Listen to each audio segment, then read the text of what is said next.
Chapter 5 Increasing Life.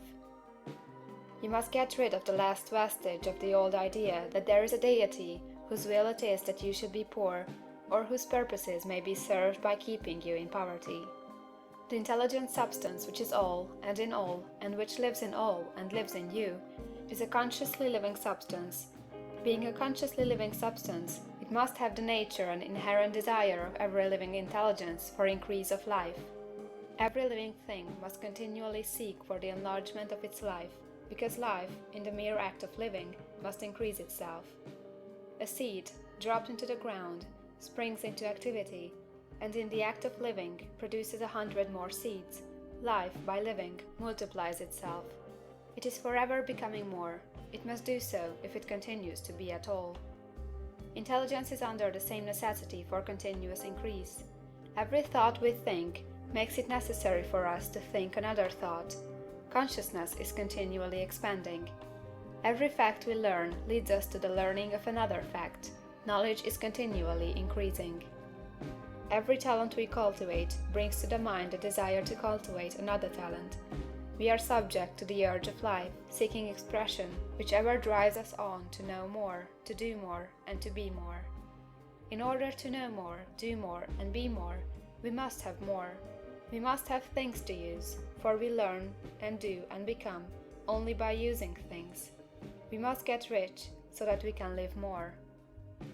The desire for riches is simply the capacity for larger life seeking fulfillment.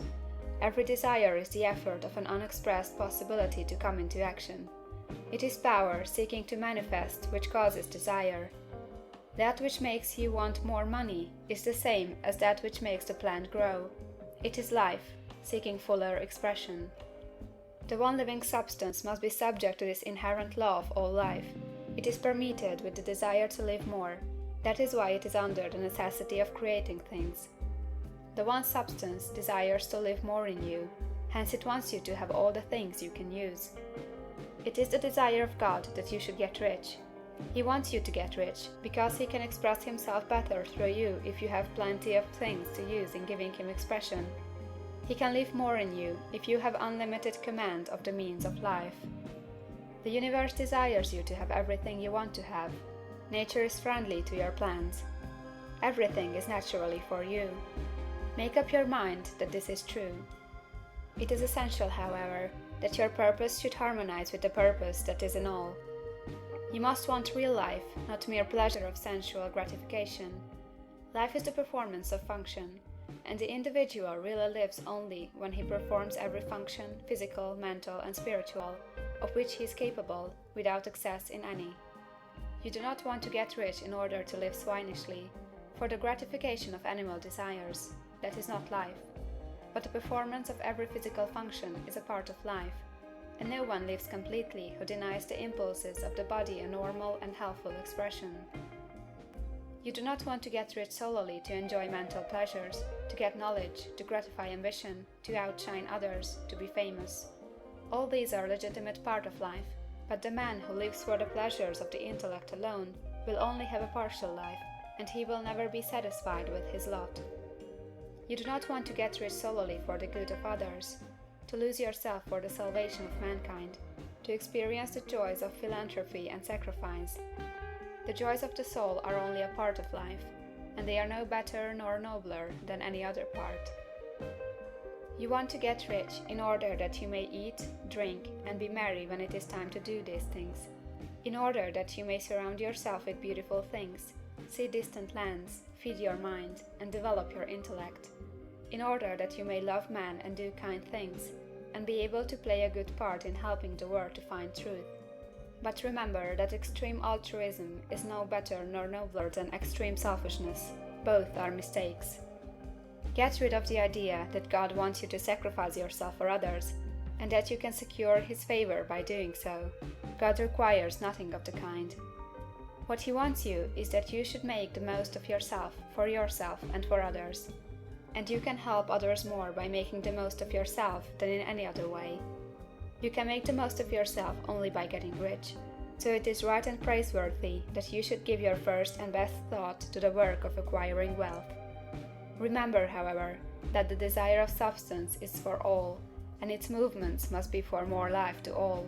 It cannot be made to work for less life to any, because it is equally in all, seeking riches and life. Intelligent substance will make things for you, but it will not take things away from someone else and give them to you. You must get rid of the thought of competition. You are to create, not to compete for what is already created. You do not have to take anything from anyone. You do not have to drive sharp bargains. You do not have to cheat or to take advantage. You do not need to let any man work for you for less than he earns. You do not have to covet the property of others, or to look at it with wistful eyes. No man has anything of which you cannot have the like, and that without taking what he has away from him. You are to become a creator, not a competitor.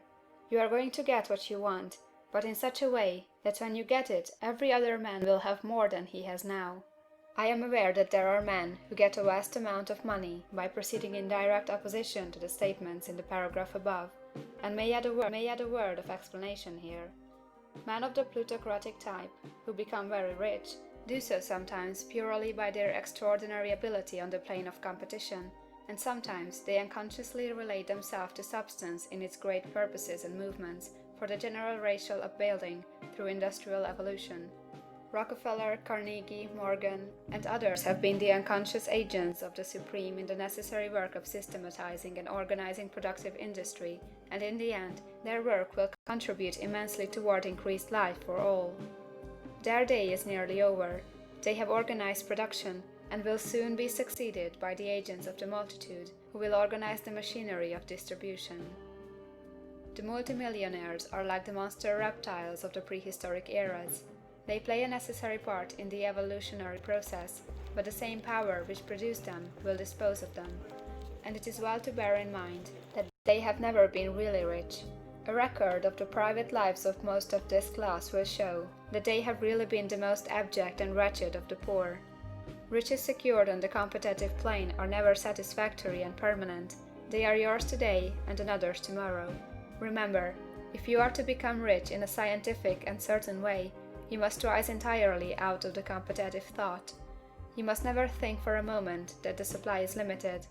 Just as soon as you begin to think that all the money is being cornered and controlled by bankers and others, and that you must exert yourself to get laws passed to stop this process and so on, in that moment you drop into the competitive mind, and your power to cause creation is gone for the time being.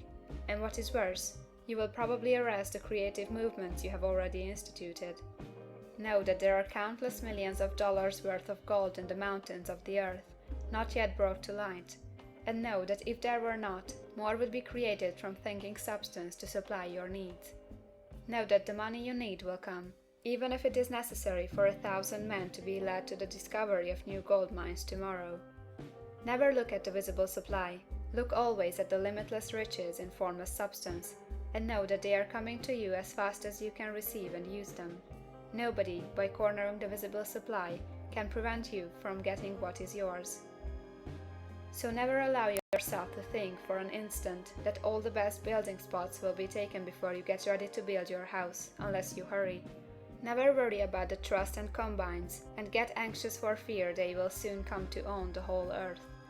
Never get afraid that you will lose what you want because some other person beats you to it. That cannot possibly happen. You are not seeking anything that is possessed by anybody else. You are causing what you want to be created from formless substance, and the supply is without limits. Stick to the formulated statement. There is a thinking stuff from which all things are made, and which, in its original state, permeates, penetrates, and fills the interspaces of the universe. A thought, in this substance, produces the thing that is imaged by the thought. Man can form things in his thought, and, by impressing his thought upon formless substance, can cause the thing he thinks about to be created. End of chapter 5.